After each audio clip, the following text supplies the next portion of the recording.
इख्तियारात दें, 3 हफ्ते में लूटी दौलत वापस ले आऊंगा। चेयरमैन जावेद इकबाल कहते हैं मनी लॉन्ड्रिंग और बिजनेस में फर्क है। पाकिस्तान $100 अरब का मकरूज है। पैसे कहां खर्च हुए? मोटरसाइकिल पर घूमने वालों के दुबई में टावर बन गए। गरीब मां का बेटा इसलिए दम तोड़ देता है कि वैक्सीन नहीं। ये बात गलत है। हुकूमत नैब में मुदाखलत कर रही है। लाहौर में ताजरों और सनतकारों से खिताब।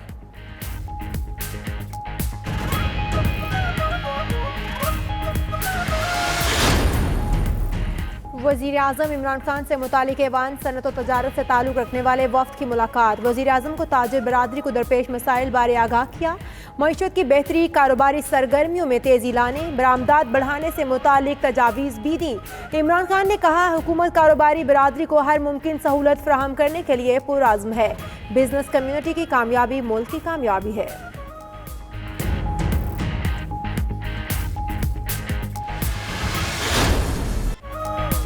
मुल्क में दाखिली सिक्योरिटी की सूरत हाल में बेहतरी आई है। कौमी सलामती का मुल्की मईशत से गहरा ताल्लुक है। खुशहाली, सलामती की ज़रूरियात और माशी नमू में तवाज़ुन का नाम है। Army chief general Qamar Javed Bajwa का मईशत और सलामती के बाहमी असरात के मौजू पर सेमिनार से खिताब। आर्मी ऑडिटोरियम में होने वाले सेमिनार में हुकूमती माशी टीम और मुल्क भर की कारोबारी शख्सियात ने शिरकत की।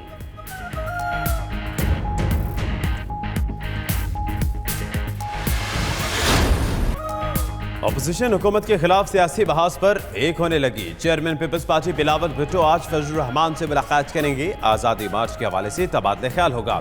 उधर फजलुर रहमान की ज़ेर सदारत JUI की मजलिस आमला का इजलास आज़ादी मार्च को हतमी शक्ल देने और तारीख पर मुशावरत। JUI ने नवाज शरीफ से मुलाकात के लिए होम सेक्रेटरी पंजाब से दरख्वास्त कर दी।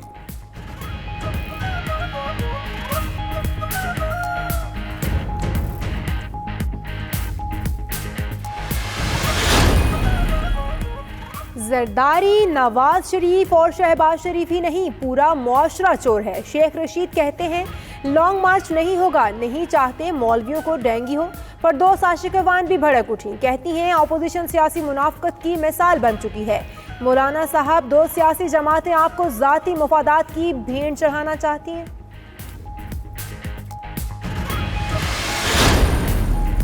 तब्दीली के दावे धरे, VIP कल्चर खत्म हुआ, ना इदारों में मुदाखलत। चिल्ड्रन अस्पताल मुल्तान के डॉक्टर शाहिद हसन MPA सबीन गुल के इंतकाम का निशाना बन गए।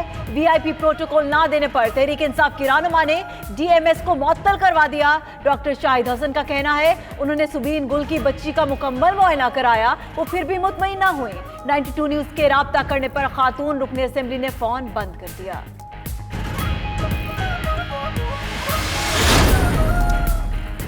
सीट नहीं छोड़ोगे तो घर जाओगे। मुल्तान में कौमी ज़िक्रिया कॉन्फ्रेंस बदनज़मी का शिकार तहरीक इंसाफ के रहनुमा राना अब्दुल जब्बार को डिप्टी कमिश्नर और SSP ऑपरेशन ने नशिस्त से उठा दिया। राना अब्दुल जब्बार और डिप्टी कमिश्नर में तर्क कलामी। राना अब्दुल जब्बार नाराज हुए और कौमी ज़िक्रिया कॉन्फ्रेंस छोड़कर चले गए।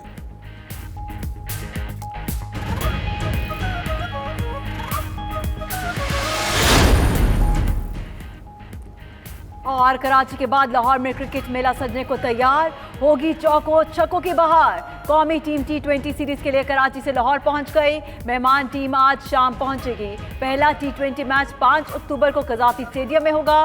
पाकिस्तान ने वनडे सीरीज 2-0 से अपने नाम की।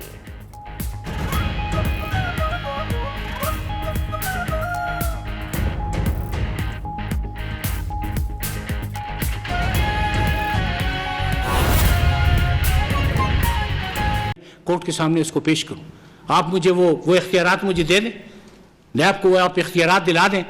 उन्होंने तो 4 हफ्ते लिए थे, मैं आपसे 3 हफ्ते के लिए कहता हूं कि मैं 3 हफ्ते में ये आपको करके दिखा दूंगा। ऐसी भी बातें हैं जो मैं यहाँ कहना नहीं चाहता। मामूली बातों पर भी नैब को इंतहाई मुश्किलात का सामना है। इसलिए कि मैंने आपसे अर्ज़ की कि एक तरफ नैब है, दूसरी तरफ इंतहाई ताकतवर माफियाज है और उनकी कोशिश यही है कि अगर इनके चेयरमैन इत्तिफाक से उसकी इंटीग्रिटी कभी अंडर क्वेश्चन नहीं रही तो उजले कपड़ों पर कुछ ना कुछ तो दाग लगा दिए जाए। लेकिन मैंने सारी कश्तियाँ जलाकर जब से मैं नैब में आया हूँ बिला इम्तियाज़ मैं बार बार कह रहा हूँ। वो एक साहब परसों कह रहे थे कि जी वो तो अगर ये इनका हुकूमत के साथ तल्लक नहीं है तो इनको मिनिस्टर इनक्लेव में घर कैसे मिल गया। घर की अगर मेरी दरख्वास्त वो निकाल के दे दें कि मैंने कभी घर के लिए रिक्वेस्ट की हो, तो आप यकीन करें कि जो जुर्माना आयद करेंगे मैं उनको दे दूंगा। जब हालात इस हद तक पहुंचे कि जी वो लाइफ थ्रेट, लेकिन मुझे लगा कि जो रात आपकी कब्र में आनी है वो बाहर नहीं आनी है। परवरदिगार का एक अपना निज़ाम है, आप जितनी भी तदबीरें करें आप मौत को दूर नहीं कर सकते। मौत का एक वक्त मुकर्रर है, और आप यकीन करें कि मौत से डर इसलिए नहीं होना चाहिए कि मौत ज़िंदगी का दूसरा नाम है। मौत ज़िंदगी का दूसरा नाम है। अगर आप मौत से डरना छोड़ देंगे, आप यकीन करें मौत आपसे डरना शुरू कर देगी।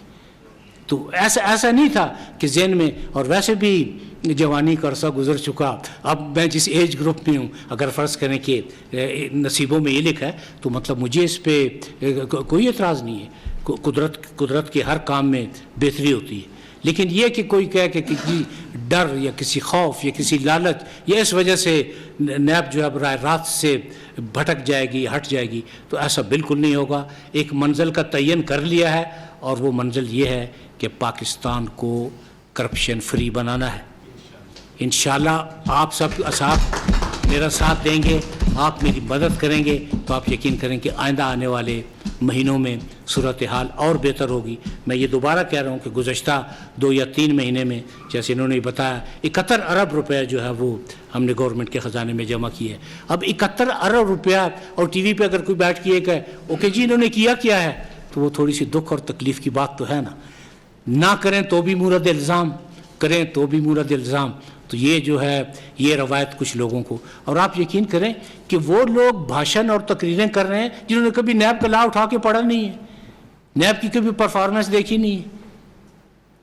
ये किसी के जेब से पैसा निकालना आपको भी अच्छी तरह पता है। गो ये फ़न आपको आता है, मुझे नहीं आता, लेकिन इसमें बात सिर्फ इतनी सी है कि किसी की जेब से पैसा निकालना बहुत मुश्किल काम है।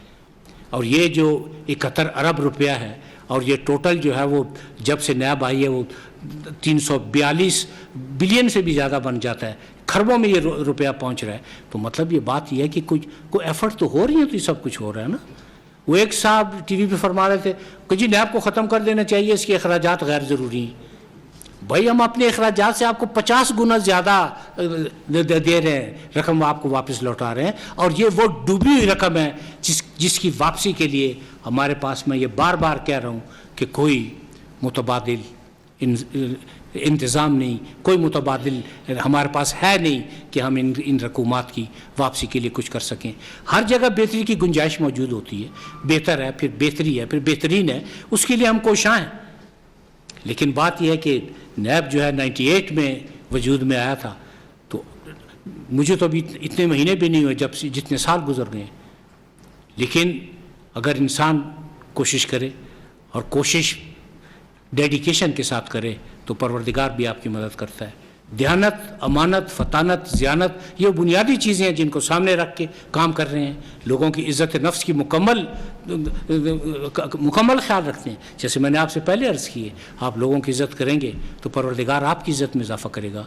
मैं इस बिज़नेस कम्युनिटी को यहाँ से यकीन दिला के जा रहा हूँ, और ये यकीन सिर्फ कागज़ी यकीन नहीं है, आप इस पर मुकम्मल एतमाद और यकीन रखें कि नैब कोई ऐसा स्टेप नहीं उठाएगा जो बिज़नेस कम्युनिटी पर, हमारी मईशत पर, या मुल्क की इक्तिसादी हालात पर किसी किस्म के मुज़िर असरात उससे हों।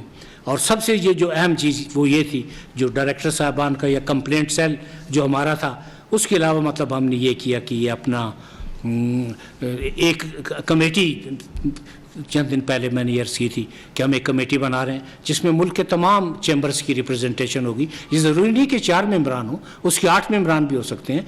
और तमाम डीजीज़ मुतलका को ये हिदायत की जाएगी कि जब कोई कमेटी का मेंबर आके आपकी मुआवनत करना चाहे, हक़ाइक़ से पर्दा उठाना चाहे, अपना पॉइंट ऑफ व्यू आपके सामने रखा जाए, तो ये आपकी ड्यूटी है, आपके फ़राइज़ में ये शामिल है। और ये चेयरमैन का आर्डर है कि आप उसकी बात सुनेंगे, तशफ़ी से सुनेंगे, जो डॉक्यूमेंट दिखाना चाहता है आप उनको देखेंगे, और उसके बाद आप ये सोचेंगे कि क्या बादियो नज़र में कोई केस बनता है या बादियो नज़र में केस नहीं बनता। अब मुझे पता नहीं कि देखिए आप किस किस्म के नुमाइंदे मेरे पास भिजवाते हैं, ये अल्लाह को पता है या आपको पता है, लेकिन इतनी मेहरबानी करें कि वो बेहतर नुमाइंदगान का आप ताकि जो बातचीत भी कर सकें